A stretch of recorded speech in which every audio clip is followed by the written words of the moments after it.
यूहन्ना 3:3 पढ़ेंगे। यीशु ने उसको उत्तर दिया, मैं तुझसे सच सच कहता हूँ, यदि कोई नए सिरे से ना जन्मे तो परमेश्वर का राज्य देख नहीं सकता। हाँ, इधर प्रभु यीशु मसीह जो बात कह रहे हैं, मैं तुझसे सच सच कहता हूँ, यदि कोई नए सिरे से ना जन्मे परमेश्वर का राज्य देख नहीं सकता। तो इधर जो बात आई है, नए सिरे से जन्म लेना, ये नए सिरे से जन्म लेना क्या है? ये एक बहुत ही गंभीर और अनिवार्य विषय है। यानी ये एक ऐसा खजाना है जिसे परमेश्वर ने छिपा कर रखा है, क्योंकि यह सबके बस की बात नहीं है, बल्कि परमेश्वर ये खजाना केवल उसी को देता है जो इसे ढूंढता है। मसीही जगत में यदि हम देखें तो ज्यादातर विश्वासी, जो अपने आप को विश्वासी कहते हैं, इस अनुभव से अनजान है। कारण उनकी खोज सांसारिक है। यानी वे लोग ये विश्वास तो करते हैं कि यीशु ही प्रभु है, वो चंगा करता है, आशीष देता है, दुष्ट आत्मा से छुटकारा देता है, समस्याओं से निजात देता है, और यही सोचकर वो बपतिस्मा भी ले लेते हैं, हर रविवार चर्च भी जाते होंगे, बाइबल भी पढ़ते होंगे, प्रार्थना भी करते होंगे, 10वां हिस्सा भी देते होंगे, प्रभु भोज में भी भाग लेते होंगे, हो सकता है अन्य भाषा भी बोलते हों, लेकिन इतना सब कुछ करने का कोई फायदा नहीं यदि नए सिरे से जन्म नहीं हुआ तो। यानी एक व्यक्ति बिना नए सिरे से जन्म पाए इतना सब कुछ कर सकता है, लेकिन उसका कोई लाभ नहीं है, क्योंकि बिना नए सिरे के जन्म लिए स्वर्ग के राज्य में प्रवेश करना तो दूर की बात है। परमेश्वर का वचन इधर कहता है, वो स्वर्ग के राज्य को देख भी नहीं सकता। इसलिए आइए हम प्रार्थना के साथ और बड़े ध्यान से कान खोलकर इस विषय को समझें, क्योंकि प्रभु भी कहता है जिसके कान हों वो सुन ले। मैं प्रार्थना करता हूं कि परमेश्वर का उदार और भला आत्मा इस विषय को समझने में हमारी मदद करे। परमेश्वर का वचन हमें साफ साफ बताता है कि मनुष्य पाप का गुलाम है, और हर एक मनुष्य जन्म ही से पापी है। पाप के साथ अपनी माता के गर्भ में पड़ता है और अधर्म के साथ उत्पन्न होता है। परमेश्वर का वचन साफ तौर पर हमें बताता है। कारण क्योंकि पहला आदम, वो पहले आदम के बीज के द्वारा सारी मानव जाति आई है, और उस बीज में पाप है। पाप आदम के बीज के द्वारा सारी मानव जाति में आया है। इसलिए मनुष्य पाप करने के कारण पापी नहीं है, बल्कि पापी होने के कारण पाप के काम करता है। वो शरीर में तो जीवित है, चलता फिरता भी है, खाता पीता भी है, काम भी करता है, परंतु आत्मा में मरा हुआ है। पाप के कारण परमेश्वर से दूर है। पापी होने के कारण उसका परमेश्वर के साथ कोई संबंध नहीं है, परमेश्वर के साथ कोई संगति नहीं है। आत्मा में मरा हुआ होने के कारण उसे अपनी आत्मिक दुर्दशा का कुछ भी एहसास नहीं है, बल्कि वो तो अपने जीवन भर अपनी शारीरिक जरूरतों के बारे में ही सोचता और उसी की पूर्ति में लगा भी रहता है। हमने इससे पहले सीखा है कि मनुष्य को 3 पक्षीय बनाया गया। 3 पक्षीय का मतलब 3 पक्ष हैं, शरीर, प्राण और आत्मा। और पाप ने मनुष्य के इन तीनों पहलुओं पर असर किया है, यानी शरीर, प्राण और आत्मा तीनों पर बहुत ही घातक असर किया है। पाप के कारण शरीर टूटा हुआ है, इसलिए धीरे धीरे शरीर कमजोर होता जाता है उम्र बढ़ने के साथ साथ, और एक दिन आता है वो मर जाता और मिट्टी में मिल जाता है। पाप के कारण प्राण बिगड़ा हुआ है, इसलिए मन बुराई से भरा रहता है और उसमें बुरे विचार ही उत्पन्न होते हैं। और जब आत्मा की बात करें तो पाप के कारण मनुष्य की आत्मा परमेश्वर से यानी अपने सृष्टिकर्ता से दूर है। यानी आत्मा का परमात्मा के साथ कोई संबंध नहीं है, कोई नाता नहीं है। बेशक मनुष्य कितने भी धर्म के काम करे, उसके जीवन की असलियत यह है कि वो एक पेड़ से टूटे हुए एक पत्ते की तरह है। उसमें जीवन नहीं है बल्कि मुरझाया हुआ है। वो सूखा हुआ पत्ता है जिसे हवा उड़ा ले जाती है। परमेश्वर का वचन हम मनुष्यों की हालत किस प्रकार बयान करता है। परमेश्वर के वचन से जब हम पढ़ते हैं यशाया नबी की पुस्तक, उसका 64 अध्याय 64 का 6 वचन हम पढ़ेंगे। 64 का 6। हम तो सब के सब अशुद्ध वस्तु के से हैं और हमारे धर्म के काम सब के सब मैले तितलियों के समान हैं। हम सब के सब पत्ते के समान मुरझा जाते हैं और हमारे अधर्म के कामों ने हमें वायु के समान उड़ा दिया है। हाँ, यानी इस वचन को जब हम समझें, पाप के कारण हम मनुष्य परमेश्वर की दृष्टि में कैसे हैं? अशुद्ध वस्तु के जैसे हैं। पाप के कारण जीवन रूपी पेड़ से हम टूटे हुए हैं। टूटा हुआ पत्ता जैसे मुरझाया होता है, सूखा होता है, वैसे ही हम मनुष्य भी जीवन के स्रोत यानी परमेश्वर से अलग होने के कारण मुरझाए हुए हैं, जीवन से रहित हैं, मरे हुए हैं। और इतना ही नहीं, जिस प्रकार सूखे पत्तों को हवा उड़ा ले जाती है, उसी प्रकार हमारे अधर्म के कामों ने हमें वायु के समान उड़ा दिया है। सवाल उठता है, कौन से अधर्म के काम? जिन्हें हम धर्म के काम समझते हैं, जिन्हें हम भक्ति समझते हैं, परमेश्वर की दृष्टि में वो सब के सब अधर्म के काम हैं। वचन इधर साफ साफ बोलता है। यानी आदम रूपी वो जंगली पेड़ जो पाप के कारण जंगली हो गया, उसका हर पत्ता, उसकी हर डाली, उसकी यह हालत है कि वो सूखा हुआ है, उसमें जीवन नहीं है। यह हालत संपूर्ण मानव जाति की है। संपूर्ण मानव जाति, हर एक मनुष्य पाप के वश में है। परमेश्वर का वचन कहता है, कोई भी धर्मी नहीं, एक भी नहीं। इसलिए अपनी इस हालत के कारण मनुष्य कभी भी अपने सृष्टिकर्ता परमेश्वर के पास आ नहीं सकता। चाहे वो परमेश्वर को प्रसन्न करने के कितने भी प्रयास करे, चाहे कितने भी धर्म के काम करे, चाहे कैसे भी भक्ति करे, वो परमेश्वर के पास आ नहीं सकता। इसलिए यीशु मसीह कह रहे हैं, हमने जो वचन पढ़ा, मैं तुमसे सच सच कहता हूं, यदि कोई नए सिरे से ना जन्मे तो परमेश्वर का राज्य देख नहीं सकता। इसलिए अति अनिवार्य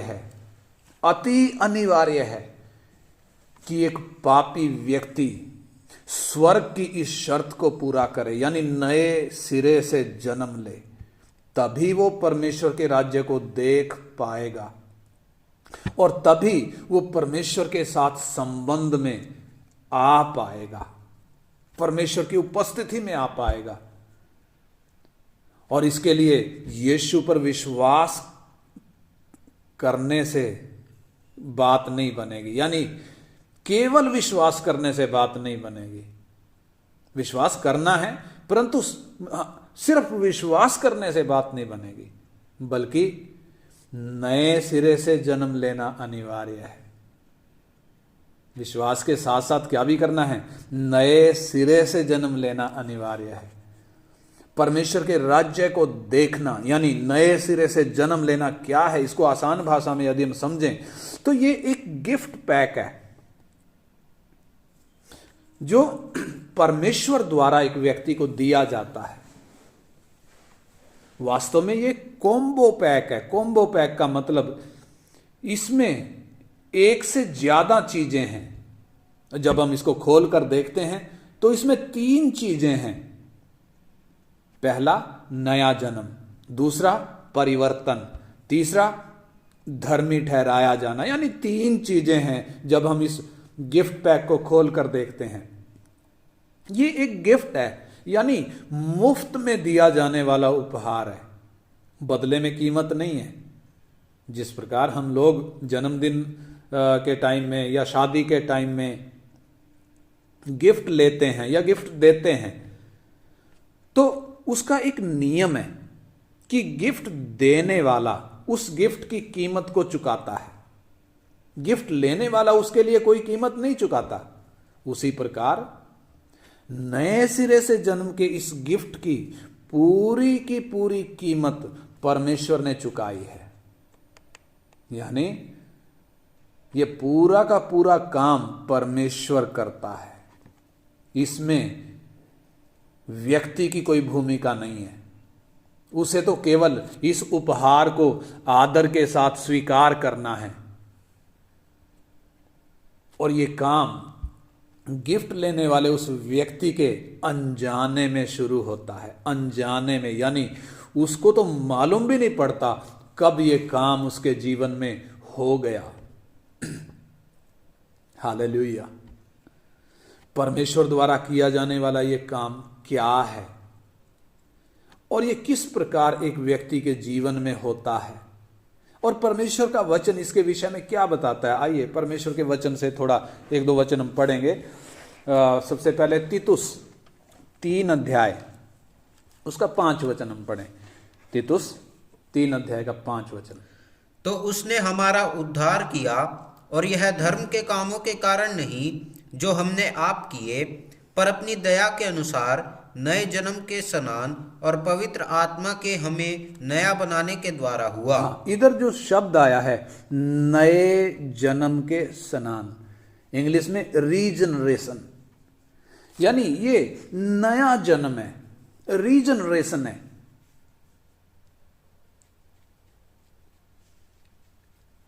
नया जन्म, एक व्यक्ति जो मरा हुआ है, आत्मिक रूप से हालत क्या है? मरा हुआ है, उसका नया जन्म हो रहा है। और एक और वचन 2 कुरिन्थी 5 का 17 वचन, 2 कुरिन्थी 5 अध्याय का 17 वचन।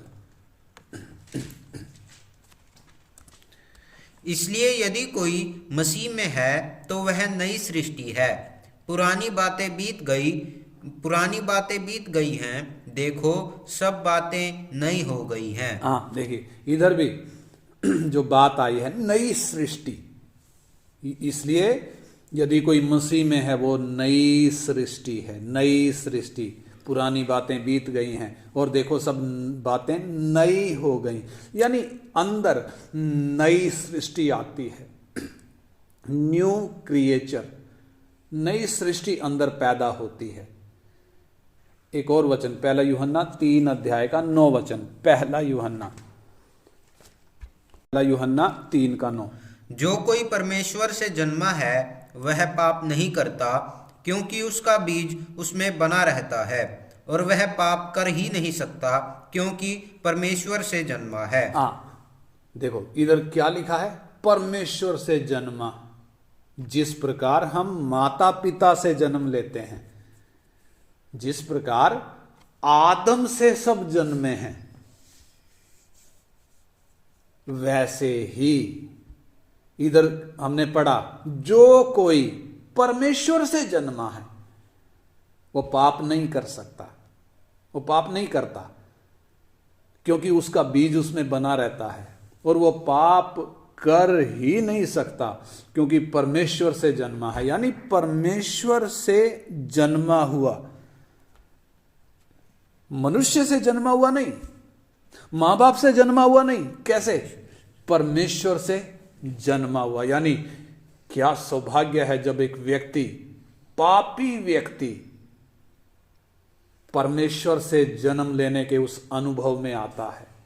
और एक वचन पहला यूहन्ना रचित सुसमाचार, उसका एक अध्याय, उसका एक अध्याय का 12 और 13 वचन। यूहन्ना 1 का 12-13। परंतु जितनों ने उसे ग्रहण किया, उसने उन्हें परमेश्वर की संतान होने का अधिकार दिया, अर्थात उन्हें जो उसके नाम पर विश्वास रखते हैं। वे ना तो लहू से, ना शरीर की इच्छा से, ना मनुष्य की इच्छा से, परंतु परमेश्वर से उत्पन्न हुए हैं। हाँ, इधर भी जो बात आई है, जितनों ने यीशु को ग्रहण किया, उसने उन्हें परमेश्वर की संतान होने का अधिकार दिया, अर्थात उन्हें जो उसके नाम पर, यीशु के नाम पर जो विश्वास रखते हैं, वो ना तो लहू से पैदा हुए हैं, ना शरीर की इच्छा से पैदा हुए हैं, और ना मनुष्य की इच्छा से पैदा हुए हैं, परंतु वो तो परमेश्वर से उत्पन्न हुए हैं करके वचन साफ साफ बोलता है। परमेश्वर से उत्पन्न होना। एक और टर्म हम पढ़ेंगे, इफिसी 2 का 1, इफिसियों की पत्री 2 अध्याय का 1 वचन। इफिसियों की पत्री 2 का 1।